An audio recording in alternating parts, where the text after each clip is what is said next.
आप सुबह उठते हो, आपको पता चलता है कि एक हफ़्ते बाद मेरी एग्ज़ाम है। एग्ज़ाम के लिए आप प्रिपेयर करने के लिए आज तैयारी कर लेते हो कि आज मुझे पूरा दिन पढ़ना पड़ेगा। आप सुबह उठते हो, आप इतनी किताब खोलते हो, आप एक पन्ना पढ़ते हो, दो पन्ना पढ़ते हो, तीसरा पन्ना पढ़ते हो, फिर धीरे धीरे करके आपके माइंड्स में थॉट आने लग जाते हैं। आपके मोबाइल आपके साइड में होता है, आप मोबाइल उठाते हो, आप मोबाइल चेक करने लग जाते हो, कुछ इंपॉर्टेंट चीज़ें मिल जाए। वहाँ से कब यूट्यूब खुल जाता है, कब इंस्टाग्राम खुल जाता है, कब स्क्रॉल करने लग जाते हो आप, आपको पता ही नहीं चलता है और एक घंटा वैसे ही ख़राब हो जाता है। आप फिर अवेयर होते हो उस चीज़ को लेके, आप मोबाइल फिर साइड में रखते हो, फिर पढ़ाई करने बैठते हो।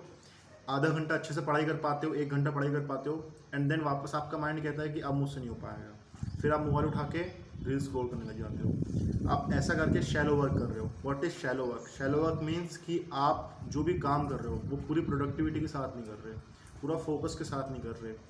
तो इसे हटाकर अपने कामों में डीप वर्क कैसे लाएं? Deep work in the sense, ऐसा काम कैसे करें जो बिल्कुल फोकस और कंसंट्रेशन के साथ हो। तो डीप वर्क का मतलब यही होता है कि आप कोई भी काम कर रहे हो तो उसमें आपका 100% इन्वॉल्वमेंट है, आपका माइंड कहीं और तरफ डिस्ट्रैक्शन नहीं है। मुझे लगता है कि मैंने डीप वर्क कहीं ना कहीं 50% अचीव कर लिया है। मतलब जब भी मैं काम करता हूँ तो मुझे ऐसा लगता नहीं है कि मैं डिस्ट्रैक्ट हो रहा हूँ। काफ़ी बार होता है मेरे साथ भी, लेकिन अब वो चीज़ कम हो गई है। ठीक है, तो अगर कोई एग्ज़ाम वगैरह आ रही है या फिर जिसके लिए आपको आपके माइंड को एक जगह फोकस करना पड़ेगा, तो डीप वर्क वेरी हेल्पफुल। तो टेल योर ब्रेन वाई। ठीक है, आपका दिमाग एक बच्चे की तरह है। ठीक है, आपका सबकॉन्शियस माइंड ही आपको जो नॉर्मल हैबिट्स है उसमें इंडल्ज करता है, जो आपकी रेगुलर हैबिट्स है जिसमें आपको मज़ा आता है उसमें इंडल्ज करता है। तो आपके जो सबकॉन्शियस माइंड है, ठीक है, एक कॉन्शियस माइंड ये है जो सुन रहा है और एक सबकॉन्शियस माइंड वो है जो आपकी बाकी हैबिट्स को कंट्रोल कर रहा है। तो आपको आपके सबकॉन्शियस माइंड को, जो कि एक बच्चे की तरह बिहेव करता है, जो उसकी डेली हैबिट्स है उसी को लेते हुए आगे बढ़ता है और वो ज़्यादा पावरफुल होता है आपके कॉन्शियस माइंड से, तो उसे आपको बताना पड़ेगा वाई। अपने ब्रेन को लॉजिकल रीजनिंग देनी पड़ेगी क्यों आपको वो चीज़ करनी है। उसका रीज़न कुछ भी हो सकता है। अगर आपको, जैसे मैं अगर फॉर एग्जांपल अगर आपकी एग्ज़ाम आ रही है तो एग्ज़ाम के लिए आपको बोलना पड़ेगा अगर मैं फेल हो गया तो मेरे मॉम डैड को मैं क्या मुंह दिखाऊंगा। ठीक है, वो मेरे से बहुत दुखी होंगे। ठीक है, वो मेरे बारे में क्या सोचेंगे, वो मुझे गालियाँ देंगे, वॉटेवर। तो अपने ब्रेन को एक रीज़न देना पड़ेगा, सॉलिड रीज़न। ठीक है, आप ऐसा नहीं बोल सकते कि हाँ ठीक है मैं पास हो जाऊंगा। अगर आप इस एटीट्यूड से चलोगे तो आप डेफिनेटली नहीं पढ़ने वाले। आपको आपके माइंड को एक सॉलिड रीज़न देना पड़ेगा और इस रीज़न को बार बार दोहराना पड़ेगा कि यार एक हफ्ते बाद मेरा पेपर आने वाला है, मुझे पढ़ाई करनी पड़ेगी।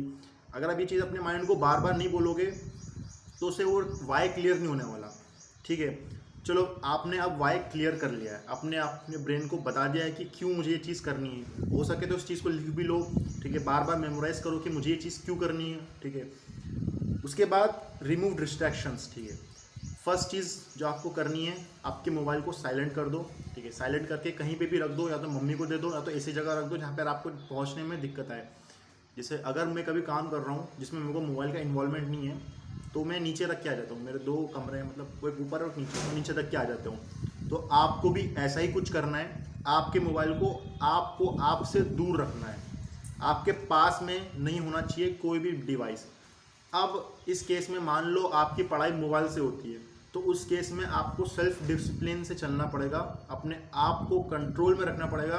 उस ऐप्स को उस समय के लिए डिलीट कर दो, अनइंस्टॉल कर दो, वो आपको देखना है। लेकिन मेन यहाँ चीज़ है सेल्फ कंट्रोल। ठीक है, आपके मोबाइल को आपसे दूर रखोगे तो आपका प्रोडक्टिविटी अच्छा रहेगा। इन्वायरमेंट, ठीक है, इन्वायरमेंट ऐसा क्रिएट करो जैसे अगर मुझे कुछ काम करना है, फॉर एग्जांपल स्टडी करना है, तो मैं नीचे बैठकर बीच कमरे में जहाँ पर लोग आ जा रहे हैं, मेरा भाई साइड में बैठा हुआ है, मम्मी खाना बना रही है, कुछ काम करने को बोल रही है, पापा अपना काम कर रहे हैं, तो वहाँ पर मेरा कोई काम नहीं हो सकता, वहाँ पर मैं पढ़ाई बिल्कुल नहीं कर सकता। अब इस केस में मैं क्या कर सकता हूँ, अगर मेरे पास एक अच्छा रूम है, एक अच्छा इन्वायरमेंट है जहाँ पे मैं जाके पढ़ाई कर सकता हूँ, डेफिनेटली मैं वहाँ जाऊँगा और पढ़ाई करूँगा। और अगर वो चीज़ नहीं है तो वो चीज़ क्रिएट करने की कोशिश करूँगा। कोई ऐसा कोना पकड़ो, कोई ऐसी जगह पकड़ो जहाँ पर तुम सबसे ज़्यादा शांत रह सको। ठीक है, कोई ज़्यादा आपको डिस्टर्ब ना करे, वहाँ जाओ और वहाँ जाके पढ़ो। बेंच और टेबल पे, ये जो अपनी चेयर और टेबल होती है इस पे पढ़ने की कोशिश करो। ठीक है, बेड पे पढ़ोगे डेफिनेटली आपका पोस्चर खराब होगा, नींद खराब होगी, आपका माइंड खराब होगा, सब चीज़ें इस माइनस में। ठीक है, इस पे पढ़ोगे इस पे स्टडीज़ ने प्रूफ किया है, ठीक है। अगर आप टेबल और ये चेयर पे पढ़ते हो तो इससे आपको अच्छे कंसंट्रेशन वो रिजल्ट मिलते हैं, तो इसका इस्तेमाल करो, ठीक है। और इस वीडियो के बाद जस्ट स्टार्ट कर देना, ठीक है। जैसे वीडियो ख़त्म हुई ऐसा मत करना कि दूसरी वीडियो देखने लग जाना। आपको पता है क्या चीज़ आपके लिए इंपॉर्टेंट है, तो वो चीज़ खोल के काम करना शुरू कर देना। और उसके बाद अभी आपके ब्रेन को डीप वर्क की हैबिट नहीं है, deep work in the sense fully concentrated होकर वर्क करने की आदत नहीं है। तो उसके लिए 1 घंटे का ब्रेक लोगे, 1 घंटा आपने लगातार काम किया, आपका माइंड बीच में बोलेगा आपको कि प्लीज़ ब्रेक ले ले, लेकिन आपको 45 मिनट से 1 घंटे के बीच का काम करना है। एंड देन उठ के विदाउट फ़ोन कोई भी काम कर लेना है 10 मिनट के लिए। वो आपका रनिंग, जॉगिंग, मेडिटेशन, साइकिलिंग कुछ भी हो सकता है, लेकिन सिर्फ और सिर्फ 10 मिनट के लिए करना है। आप नॉर्मल वॉक भी कर सकते हो, अपने पेरेंट्स से बात भी कर सकते हो विदाउट फ़ोन, ठीक है। यहाँ पे फ़ोन का बीच में होना बहुत ख़राब चीज़ है, क्योंकि फ़ोन ही आपका सबसे बड़ा डिस्ट्रैक्शन है आपकी पढ़ाई में, ठीक है।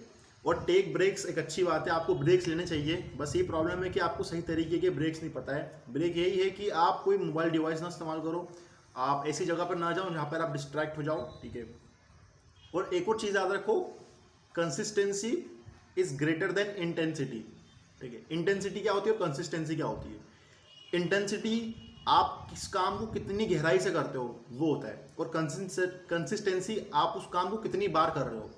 तो मेरे कहने का मतलब ये है, आप डीप वर्क की कोशिश बार बार करो, भले आप उसमें इंटेंसिटी ना अचीव कर पाओ, भले आप आधा घंटा ही पढ़ पाओ, भले आप 10 मिनट भी पढ़ पाओ, वो चीज़ बेटर है कि आप ट्राई ही ना करो, ठीक है। तो आपको कंसिस्टेंसी लानी पड़ेगी, रोज़ आपको ये चीज़ करनी पड़ेगी, ठीक है। रादर देन कि आपने 4 घंटा आज पढ़ लिया और फिर अगले दिन पढ़ाई नहीं है, वो चीज़ ज़्यादा ख़राब होती है।